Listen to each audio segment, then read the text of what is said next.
Hong Kong. Basta ako, umaasa pa naman ako maraming magagaling. Sana maraming Vico Soto Vico Soto ako, sorry Pero may pera ba dito sa Hong Kong? Marami. Kung masipag ka dito.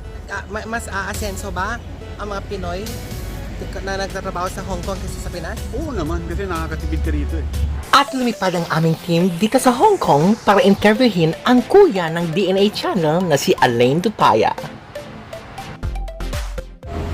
Ayan, pumasok kami sa Sheraton. Sheraton ba ito? Sheraton na Delta. Ang Sheraton. Dito may mga restaurant, mga pinapalist nila sa mga maliliit na shops. Pero karamihan ng may business dito, mga Indians. Kung may- napansin ko ang daming Indians. Di ba? Okay. Ang ganda rito. Mag-ikot. Ay, ano kuya, gimikan? Gimikan dito. Gimikan? Ito yung makikita sa ano? Sa promenade pa rin to. Part naman din, Sheraton na tayo. Sheraton. Nice. Ito yung mga inuman. Gimikan din pala to. Gimikan din to. Puntahan din, yun may kamahalan. Feeling ko nga. Saan tayo lalabas niyan? Ito, babalik tayo ulit. Maliit lang siya. Ay, Sheraton. Diba? Hindi sinayang yung facility. Yun nga yung maganda rito. Hindi nasasayang. Kamusta naman trato ng mga Chinese sa mga OFWs natin? Lalo sa mga DH. Para pareho. Wala namang mahirap sabihin merong nakatiyempo ka ng masama. Aha. Mababait. Para pareho lang yan. Pero of course, hindi nawawala yung Yung mga maltreatment. nandun na yun Abusive. Hindi ko pwede sabihin kasi nagtatrabaho ko rito. Oo. Pero nandun na yun. So far wala, no? Malinis ngayon. Ang pangit lang dito kasi pag nakita, alam nila yung kakayahan mo, abusuhin nila. Okay. Yan ang mahirap dito. So maganda kung napunta ka sa maayos na amo. Kung mabait yung natempo mong boss, di mabuti kasi nga magtatrabaho ka based on your job description lang. Oo. Pero pagka yung natempo mo napakabobo, mahina, ay gagamitin ka. Ikaw yung utak. Kaya nang ayoko sa mga politiko. Ganyan din. Pareho, walang pinagkaiba. Ugaling-ugali. Utak talang ka. Talakitok na, sabihin na natin talakitok. Lahat ikaw, pati proseso, pagbebenta, lahat ng strategy. Na dapat hindi ko gagawin kasi wala naman ako sa posisyon Kasi nga, hindi ko man in-applyan. Yes. Pero kasi pag nakita nila na yung past experience mo, gagamitin nila lahat. Ikaw lahat ng decision making. Gusto nila sila lang mag-approve lang. Mga Ay, sorry. Kasi gusto mo magtrabaho Kahit naman saan ka pumunta Mapa Pilipinas yan, mapasaan. Para pareho yan. Mapa DH ka, ano ka. Basta nakatsyempo ka ng hindi magandang ugali. Basta ito lang yung tandaan nila. Basta boss, huwag kang umasang magaling yan. Boss yan Utusan ka dyan. Pero pag leader ang pinag-uusapan natin, sila magli-lead sa'yo. Hindi sila magdidikta. Yes. Ililid ka nila sa tamang paraan. Talagang aasenso ka. Pero pag boss, huwag kang umasa dyan. Gusto nila, kung ano yung gusto lang nila, yun ang gawin mo. Tapos, ikaw naman ang gagawa, hindi naman nila ma-implement. Yun ang masakit. Kasi nga, Pero may pera ba dito sa Hong Kong? marami. Kung masipag ka dito. Wow. Basta wag trabaho ka. Ganun naman kahit saan Basta masipag ka. Yes. Wag kang mamili. Mas aasenso ba ang mga Pinoy na nagtatrabaho sa Hong Kong kaysa sa Pinas? Oo naman, kasi nakakatipid ka rito Okay. Oo, nakakatipid ka rito. Kasi maghanap ka, wag kang mapili. Kailangan namang naglilinis ka lang ng banyo o kusinero ka lang, maghahanap ka napakamahal na tirahan. Hindi. Pagkakasyahin mo yan. Oo. Sana ganun din yung gobyerno. Pagkasyahin nila kung anong kaya, kung may pasobra, mas maganda. Kasi paano kung nagkasakit ang bansa? Tulad ng pandemya, nangyari, walang pagkukunan ng pera. Baon tayo sa utang. Walang pinagkaiba. Pamilya, lumalaki lang yan pamilya, sa ekonomiya. Kasi ano ba ang natin? Sa community, di ba? Family. Yes.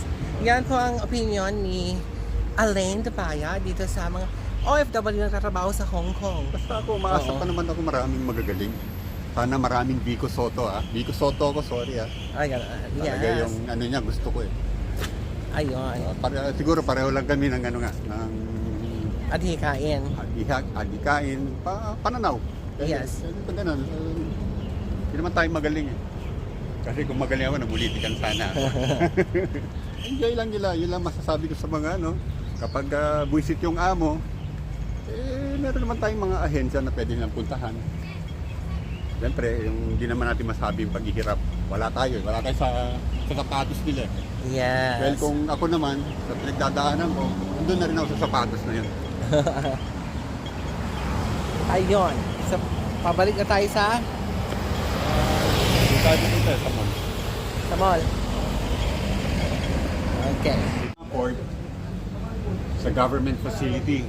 Yes. Ito ay sa mga program ng mga government na bunutan. Yung parang ginawa ni Isko. Oo. Ito. Bunutan yan, tapos they pay for the rent. Yan kumikita gobyerno. Income yan.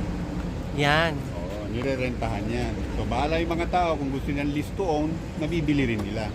Ito ang private. Yan. Sa mahal dito. Dito mahal. Diyan kami nakatira sa mahal. Ay, sabang yan. Oh, okay. So, sana yung building nyo? Doon kami sa mahirap. At So malayo, hindi natin kita rito. okay. So ito ang Sheraton, ito naging ano to dati, naging yung mga biyahero, Affected. Ay, oo, mga okay. biyahero galing sa airport, dito sila dinadala. Okay. So isa to sa mga ano, yun yung mga naging business kasi nag-shutdown eh. To make use of the ano nga, business, yung facility, taking business. So supported ng government yan. Ang I'm not galing. saying naman na anong gobyerno natin, siyempre, nandun na tayo eh. Pero ito, talagang iba talaga kung handa ang gobyerno. May surplus ka, may pera ka, malaki. Yes. And being factor din, siyempre, tumulong din ang China rito. Ang ganda. Sobra. Sa ano nila. Kasi they have to contain the virus eh. So ito yung naging parang quarters ng mga biyahero. Sa napansin ko yung transportation dito, kuya, hindi ganun crowded. Yung street talagang hindi. napakadisiplina. And feeling ko din, ang itim-itim ko na, mabatay sa araw.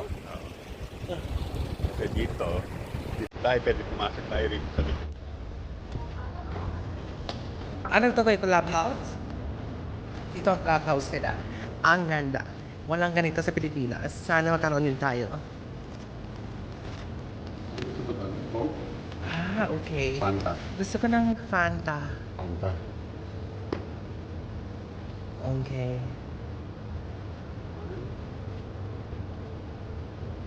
Bakit cellphone okay na? May kukuha pa ako. No sugar.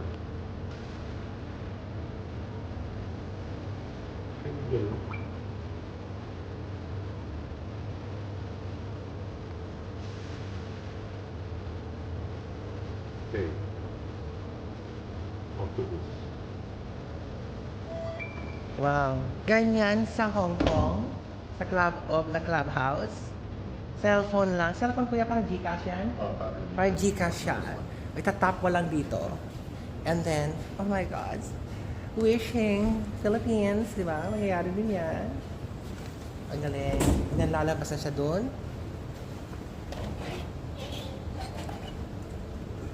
And then, tayo umupo muna sandali dito. Ayan. Wow, so, Tayo para namin. may view. Okay. Dito kasi lounge na yan. Mga baba dito. Okay, so, thank you guys for tuning in. And we'll see you again real soon. Bye! Tutok na sa DNA Channel, mga showbiz updates, never miss a thing. Inspirational stories, hatid namin sa'yo. Talk show vibes, samahan kami. Go, go, go! Tutok na Sa DNA Channel, entertainment, inspiration, at talk show. Ang DNA Channel, katuwang sa kwento mo.